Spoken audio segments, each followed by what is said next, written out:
Hello everyone, welcome back again. तो आगे एक नई वीडियो के साथ जिसमें हम कर रहे हैं बच्चा top 10 important questions for biology class 12। चलो हम बढ़ते हैं बच्चा अब human health and diseases chapter की तरफ। उसमें पहला क्वेश्चन दे रखा है बच्चा, how do monocytes act as a cellular barrier in humans to provide innate immunity. तो याद रखो बच्चा, ये जो मोनोसाइट्स होते हैं ये फेगोसाइटोस प्रोसेस करते हैं और डिस्ट्रॉय कर देते हैं माइक्रोब्स को जो कि प्रेजेंट रहते हैं in the blood to provide innate immunity. Right. Question number 2 कह रहा है बच्चा, human have innate immunity for protection against pathogens that may enter the gut along with food. What are the two barriers that protect the body from such pathogens? तो दो barriers हैं बच्चा, पहला physical barrier, दूसरा physiological barrier. Physical barrier में क्या होता है बच्चा, mucus coating of epithelium lining the gastrointestinal tract help करता है in trapping microbes entering our body. दूसरा है फिजियोलॉजिकल बैरियर जिसमें एसिड इन द स्टमक। आप मुझे कमेंट करा के बताना हमारे स्टमक में कौन सा एसिड रहता है। Acid in the stomach, saliva in the mouth prevent microbial growth. तो these two barriers you can write. Question number 3 में कह रहा है बच्चा, explain the impact of removal of thymus gland on the immune system of a human body. तो क्या होगा, अब पहले सुन लो कि थाइमस करता क्या है। तो थाइमस प्रोवाइड करता है बच्चा micro environment for the development and maturation of T lymphocytes.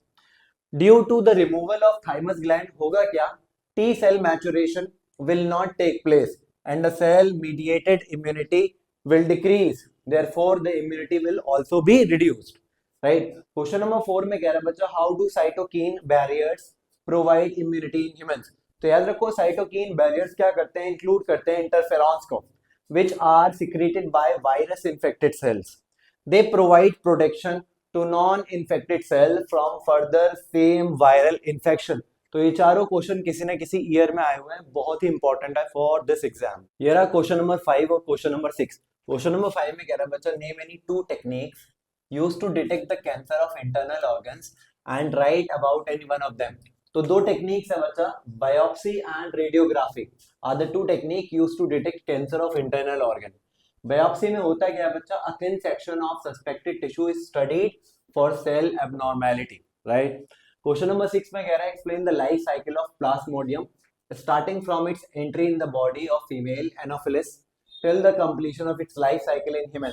बहुत बार अलग अलग तरीके से सेम क्वेश्चन पूछा गया है तो बहुत ही इंपॉर्टेंट है। कह रहा है, when a female Anopheles mosquitoes bites an infected person the parasites enter the mosquitoes body as gametocytes. फिर क्या होता है, it leads to fertilisation and development in the gut of the mosquito. Then it undergoes further development to form sporocytes that are stored in the salivary glands until their transfer to human body.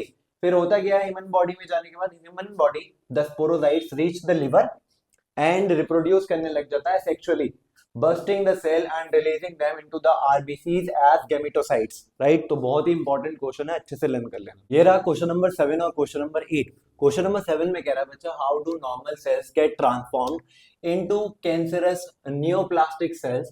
elaborate करो giving 3 examples of inducing agents.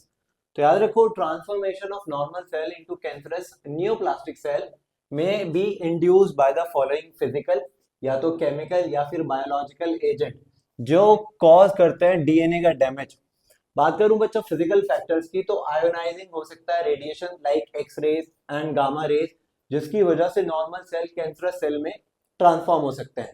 Similarly non ionising radiation भी इसके लिए जिम्मेदार रहती हैं, जो कि आती है from the sun, that is UV raise.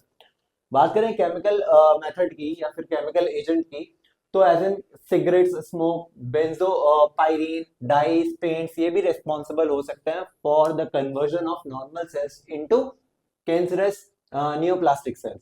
Biological factors भी देखें तो ऑन्कोजेनिक वायरसेस वो वायरसेस होते हैं जो कैंसर कॉज करते हैं। Some parasites are also responsible for this etcetera, you can write. Question number 8 में कह रहा है बच्चा, a 17-year-old boy is suffering from high fever with profuse sweating and chills, ठंड लग रही है, which disease he is likely being suffering from, explain करो giving reason। तो बच्चा ये जो हाई फीवर है, प्रोफ्यूज स्वेटिंग है एंड चिल्स है, ये सिम्टम्स हैं मलेरिया के। राइट। और आपको पता होना चाहिए it is caused by Plasmodium parasite जो कि एंटर करता है ह्यूमन बॉडी में through the bite of a female mosquito that is Anopheles. अब ये पैरासाइट क्या होता है, अंदर ही अंदर मल्टीप्लाई होता रहता है in the liver cells and attack RBCs, right, resulting in the rupture, फट जाते हैं। फिर क्या करता है, this is associated with the release of a toxin जिसको हम हेमोजोइन बोलते हैं, और वो रिस्पॉन्सिबल होता है ठंड लगने के लिए और बहुत ज्यादा हाई फीवर के लिए। ये रहा क्वेश्चन नंबर 9 और 10। क्वेश्चन नंबर 9 में कह रहा है how does cigarette smoking result in lung cancer and emphysema. याद रखो बच्चों, केमिकल कार्सिनोजन यानी कि वो केमिकल्स जो कैंसर के लिए रिस्पॉन्सिबल रहते हैं, present in tobacco smoke are the major cause of lung cancer. The cigarette smoke irritates the air passage of the lungs causing them to produce mucus. Mucus produce होता है जिसकी वजह से खांसी होती है, और वो रिजल्ट करता है in enlarging air spaces and reduction in the surface area. दस डिफिकल्टी इन ब्रीदिंग आती है जिसकी वजह से लंग कैंसर होता है एंड एफिसेमा होता है। एफिसेमा बच्चा एक हमारी पल्मोनरी डिजीज है। क्वेश्चन नंबर 10 में कह रहा है बच्चा your classmate complains of headache and cough, the doctor confirm that he is suffering from pneumonia and not common cold on the basis of certain symptom. अब कह रहे लिस्ट करो वो सारे सिम्टम्स और करो mention any 2 precautions to be followed to prevent the spread of this disease. तो symptoms of pneumonia can include high fever, grey bluish lips या फिर ग्रे ब्लूइश नेल्स। याद रखो बच्चों, कॉमन कोल्ड में क्या होता है, सिम्टम्स आर नॉट ऑब्जर्व, ये वाले सिम्टम्स नहीं देखने को मिलता है। इंस्टेड हमको क्या देखने को मिलता है, कंजेशन, सोर थ्रोट और hoarseness in common cold, right. Precautions की बात करें तो हजारों प्रिकॉशंस तुम लिख सकते हो अपने आप से भी। सबसे पहले प्रिकॉशन लिख सकते हो cover the nose when coming near to the patient, और अवॉइड कर सकते हो द पर्सनल गुड्स और clothes that is used by the patient to avoid the transfer of that pathogen which carries pneumonia. तो ये 10 क्वेश्चन बहुत ही important है from the chapter human health and diseases.